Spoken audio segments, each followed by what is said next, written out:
Bienvenidos al conversatorio que tendremos hoy día con el psicólogo Alexis Calero, quien nos va a hablar un poco sobre lo que es cómo afrontar la crisis existencial que pueden vivir los jóvenes. Mi estimado psicólogo, muy buenos días.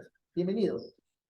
Muy agradecido por su cordial invitación, abogado. ¿Qué tal? Agradeciéndole a Gagio esta apertura que nos está dando. De igual manera, como profesional de salud mental, es de vital importancia trabajar siempre estas temáticas con niños y adolescentes con respecto a cualquier tipo de prevención. Gracias, psicólogo. Bien, hablamos de que comience el año y obviamente todo el mundo entra con expectativas, con nuevas ideales, con nuevas metas muy ambiciosas, muchas veces causando frustración y ansiedad a los jóvenes. Pero vamos a tratarlo de una forma dimensional. Vamos a ver cómo es que esta ansiedad, esta crisis existencial se puede dar en el entorno educativo. ¿Qué señales podemos detectar los padres cuando podemos saber en el entorno educativo que puede causarse algún conflicto que genere esta crisis existencial? Bueno, partiendo primero con las recomendaciones de para los padres más que todo, que ellos son los que están más interesados en observar y ver qué es lo que le está sucediendo a nuestros hijos, es primero identificando el ambiente escolar en el que se encuentra nuestro hijo. En este caso, es bastante la presión que ellos están sintiendo con respecto a las responsabilidades académicas, el grupo de pares con los que se relacione, qué temáticas hablan, conversan este grupo de pares.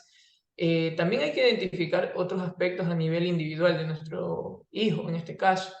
Tener en consideración cómo está su autoestima, cómo percibe las cosas, hay tolerancia a la frustración, se rinde con facilidad ante problemáticas, sucesos de la vida o crisis, porque es normal que sucedan crisis. Hay que entender que a lo largo de la vida existen crisis tanto del desarrollo, que se dan a medida que uno va creciendo, y crisis situacionales que se dan a medida de que van apareciendo estos problemas a lo largo van apareciendo problemas en nuestra vida diaria.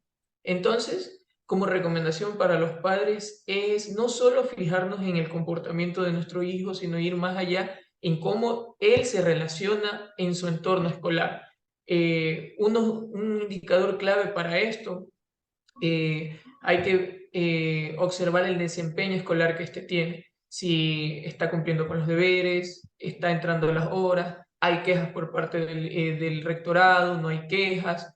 Incluso aquí muchas veces los padres se pueden acercar a conversar con los docentes de sus hijos y ellos les pueden dar este tipo de información. Además, incluso de por ahí siempre se le escapa al docente el comentario: no me gusta con quién se reúne su hijo es un excelente alumno, pero está conversando mucho con tal persona, o lo vemos muy seguido en compañía de cierto grupo que no representa ninguna conducta beneficiosa que pueda aprender su hijo. Entonces, existen indicadores que para poderlos observar hay que involucrarse también al medio, no solo a partir de la conducta que tiene el hijo en la casa, porque el hijo en la casa es una persona muy diferente a cuando está en el contexto escolar, al igual que cuando está en el contexto social.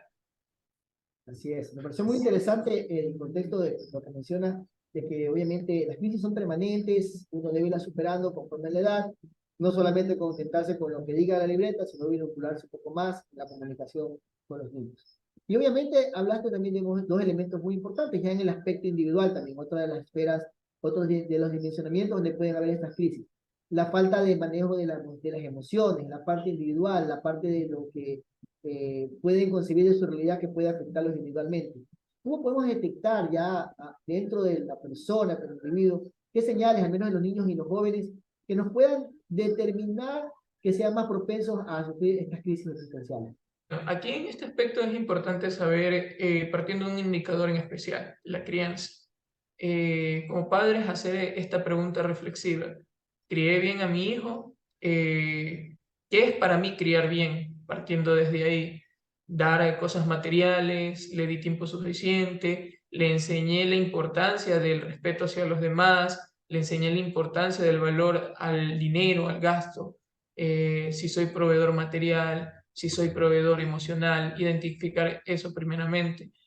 Hay evidencia científica que manifiesta que hay 4 estilos de crianza: autoritario, democrático, permisivo y negligente. En este caso, el más recomendable es el estilo de crianza democrático, donde se le enseña al hijo que existen tanto como derechos y obligaciones dentro del hogar, que ellos tienen beneficios por ser niños, por ser infantes, pero así también tienen sus responsabilidades que tienen que cumplir, y cuando éstas no las cumplen van a tener consecuencias. Desde ahí nosotros estamos enseñando a nuestros hijos a ser consecuentes con nuestros actos. Por ende, a lo largo del tiempo, como uno de los factores de riesgo que yo mencionaba es el desarrollo de tolerancia, desarrollo de resiliencia en estos adolescentes, que es la capacidad de poder afrontar las situaciones, las crisis vitales o del desarrollo que se van yendo dando. Es importante poder identificar si nosotros hemos criado bien a nuestros hijos, porque a partir de ahí nosotros podemos decir, mi hijo se frustra con facilidad, mi hijo no se rinde fácilmente cuando algo le sale mal. ¿Por qué? A lo mejor yo en la infancia no estuve el tiempo suficiente como para generarle esa seguridad, esa confianza. Y si hay problemas de seguridad y de confianza, por ende van a haber problemas de baja autoestima o distorsión en el autoconcepto, porque ese es un punto importante con respecto a los adolescentes más que todo, porque están trascendiendo de una etapa de niños a adolescentes y de adolescentes a adultos, están en una etapa intermedia donde una de las principales preocupaciones de ellos son la apariencia física. Entonces, para ello hay que también entender qué es lo que actualmente ellos consideran como atractivo físicamente, cumplen con esos estándares de ser atractivo físicamente, y qué pasa si no los cumplen, de qué manera eso les afecta a ellos, qué es lo que piensan, hasta qué punto, hasta qué extremo a ellos le pueden llegar a afectar. ¿Por qué? Porque existen casos donde la apariencia física vulnera a la perspectiva de vida del adolescente, al pensamiento de, ok, no soy agraciado físicamente, a mí no voy a poder relacionarme con mujeres, no voy a poder relacionarme con hombres, siempre me van a dejar a un lado, me van a aislar, no merezco vivir, y comienzan las pequeñas conexiones en las creencias donde te conllevan a la ideación suicida. Y hay que tener algo en claro y una recomendación. Siempre cuando un niño, adolescente, incluso una persona adulta menciona me quiero morir, no me gusta cómo vivo, o hace algún tipo de inferencia respecto a la muerte, a quererse autolesionar, es vital tomarlo en consideración. Si bien sí está llamando la atención, pero no está llamando la atención desde una perspectiva eh, superficial, sino está llamando la atención porque le está diciendo, estoy sufriendo, necesito ayuda, ayúdenme, porque concibo la muerte como un stop para el sufrimiento. Pero eso está distorsionado, y eso como padres o como cuidadores es lo que nosotros tenemos que orientar a nuestro hijo o adolescente a poderle encaminar a darse cuenta de que se puede dejar de sufrir con muchas otras maneras que no son la muerte. Es decir, que la crisis existencial manifestada en niños jóvenes y hasta en adultos inclusive es una señal temprana de intenciones suicidas. Es muy importante lo que acaba de mencionar. Es decir, que nosotros cuando hablamos de un entorno donde tenemos una persona que habla de que se siente desubicada, puede ser una alerta temprana y que mucho tiene que ver la forma en cómo hemos criado o cómo han sido criados. Es decir, deberíamos de pensar en un niño o en un joven adolescente que tienen un problema de ubicación existencial, sea en su entorno educativo, social o inclusive familiar, deben haber trastornos que deben ser revisados y deben ser evaluados por un profesional. ¿Es así?